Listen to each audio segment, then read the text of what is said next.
Olá, meus queridos irmãos e irmãs, com satisfação, cumprimento a todos e principalmente através de mais uma oportunidade maravilhosa que temos de abrir a palavra de Deus através da lição e podermos juntos estudá-la.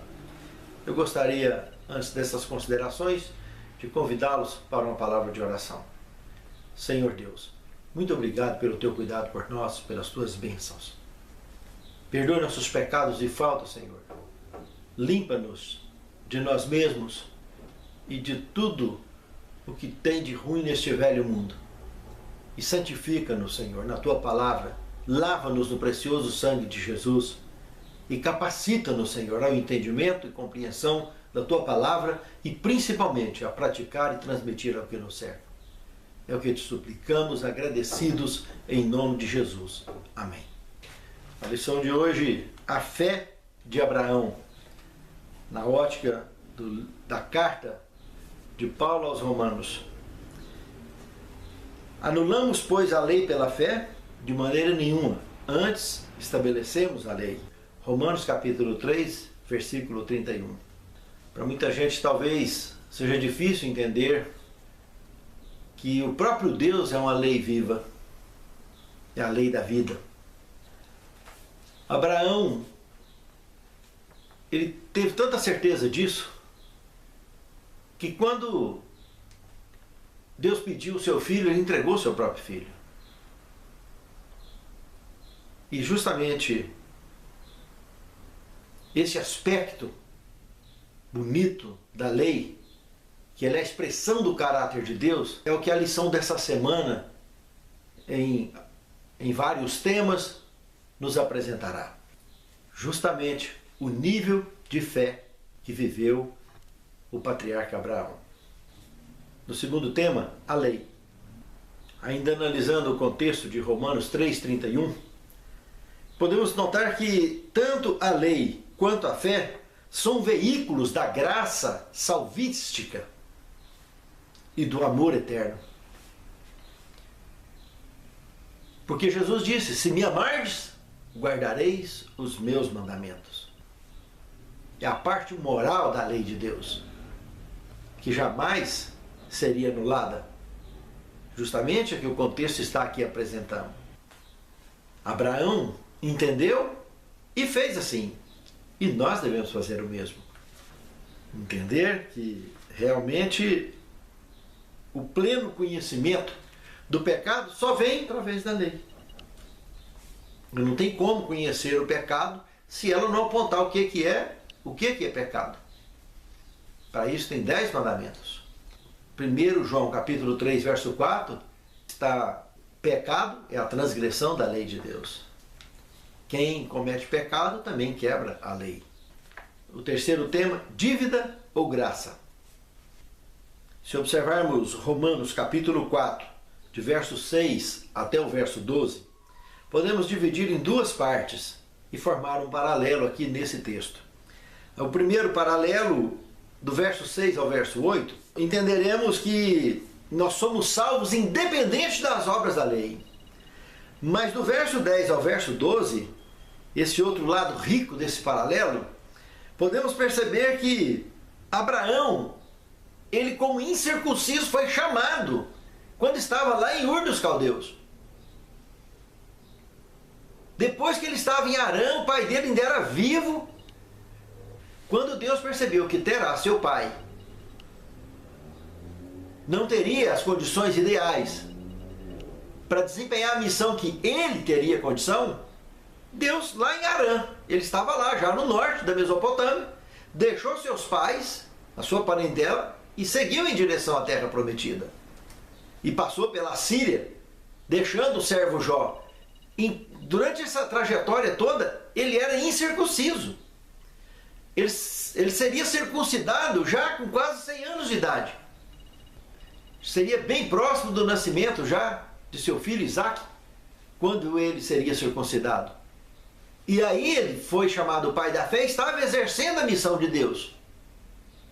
Um caso bem parecido com o que aconteceu na casa de Cornélio, logo depois que aqueles incircuncisos batizaram e receberam o Espírito Santo, mostrando o aspecto da fé na conexão do chamado de Deus. Bem verdade que lá nos dias de Cornélio, o véu do santuário já teria rasgado, mas aqui nem santuário tinha ainda.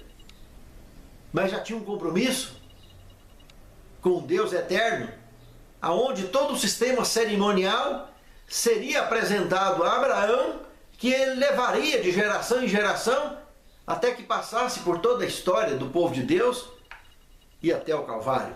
E Abraão entendeu isso num lance de fé e num lance de entrega. E pôde ter uma experiência significativa a ponto de ser chamado de pai da fé. Inclusive no final do verso 12 fala, e deixa bastante claro, que bem-aventurados que andam nas pisadas da fé de Abraão, que seguiu os passos dele. É muito interessante esse paralelo sobre dívida ou graça. Abraão entendeu realmente o significado da dívida e o significado da graça. Não misturou nenhuma coisa e nem outra. Entendeu que a salvação é gratuita, é oferecida gratuitamente, mas que quem pagaria o preço de fato seria aquele que substituiria os cordeiros cerimoniais. O cordeiro que substituiria o filho dele ali no Moriá. Aquele cordeiro. Quem substituiria ele? O Filho de Deus mais tarde. Abraão entendeu isso. Quando pela fé, sendo esse o único filho da promessa, ele entendeu que se ele morresse, ou ele ia ressuscitar, ou Deus providenciaria outro, porque Deus não ia voltar a sua palavra atrás. Ele não ia voltar a sua conversa atrás. Ele não ia faltar com a sua promessa, com a sua palavra. Então Abraão teve fé. Fé genuína, transparente, nesse Deus maravilhoso e na sua palavra.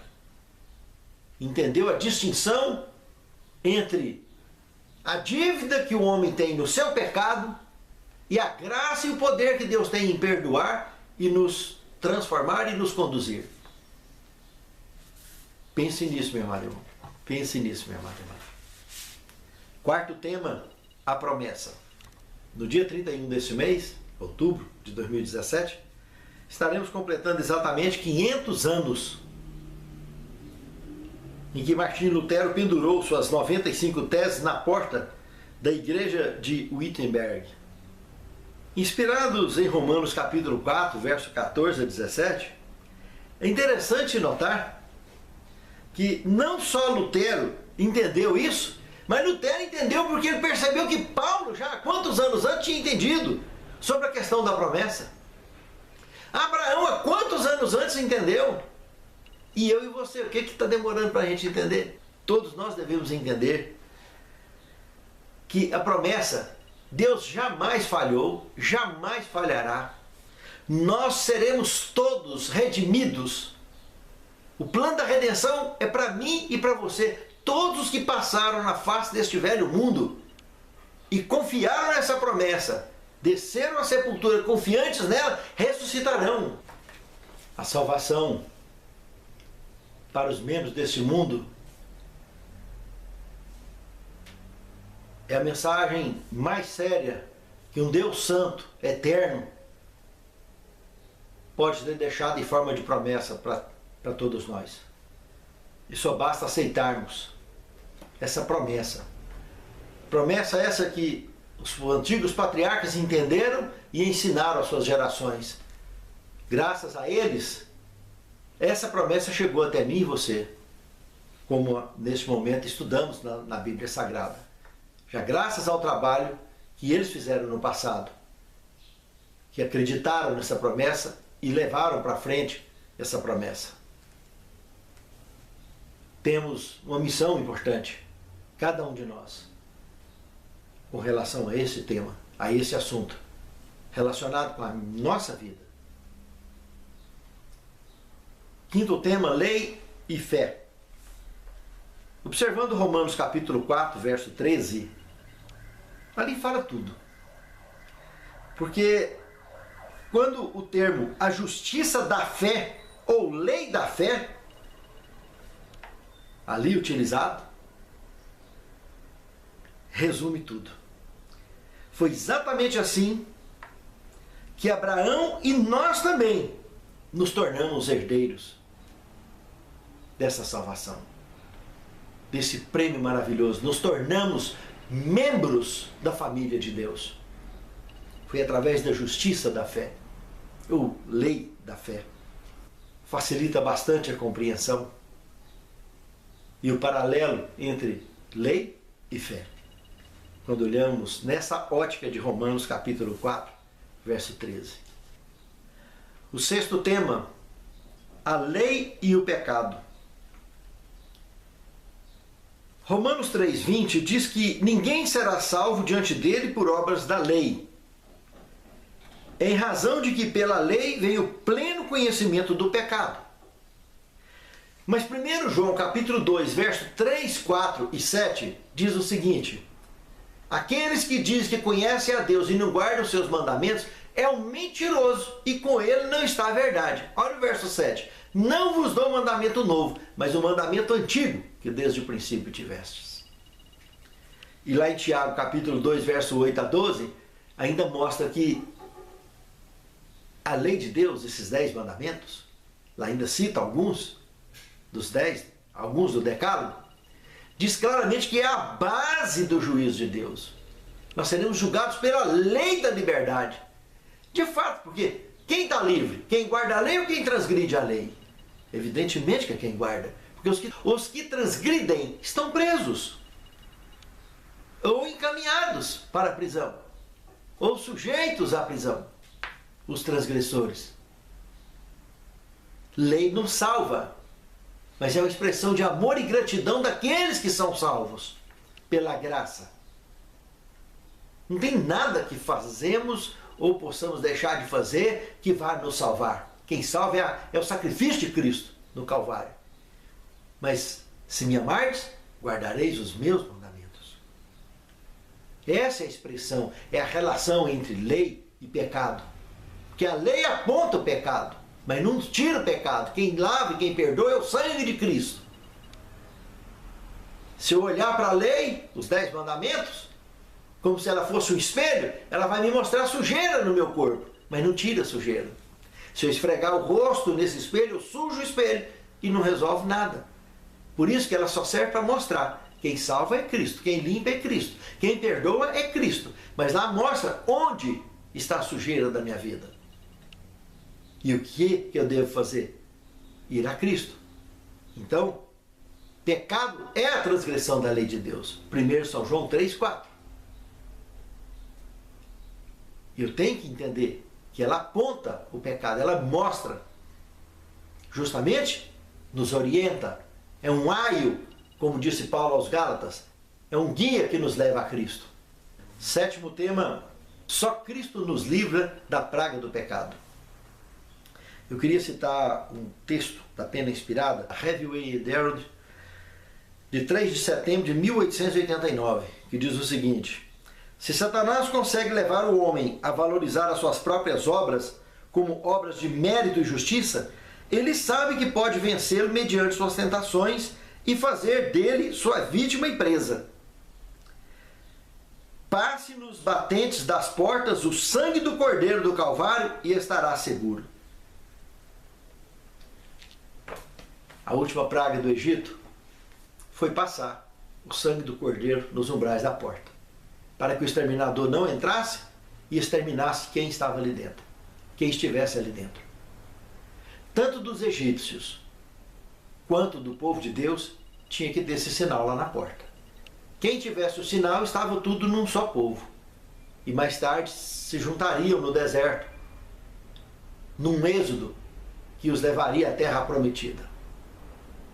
O exterminador está por aí, com a missão de ceifar as pessoas. Aqueles que não têm mais jeito, que vai deixar lugar para que outro venha tentar cumprir com o que ele não deu conta. Por que que nós não mantemos esse marco da promessa nos umbrais de nossa porta? Lembrando que o Calvário derramou sangue suficiente para salvar o mundo inteiro. para salvar todos os que pecaram um dia e todos os que pecam. Basta que o aceitemos e tenhamos essa imagem da ressurreição do Calvário que garante a nossa fiança, a nossa redenção. Pense nisso, meu amado irmão. Pense nisso, amada irmã. Santo Deus, salva-nos, Senhor. Conduza os nossos passos com firmeza nos caminhos que nos levam a trilhar em direção da Canaã celestial, para que naquele grande dia possamos fazer parte de um novo céu e de uma nova terra, aonde habita a verdadeira justiça. É o que te suplicamos, agradecidos em nome de Jesus. Amém, Senhor.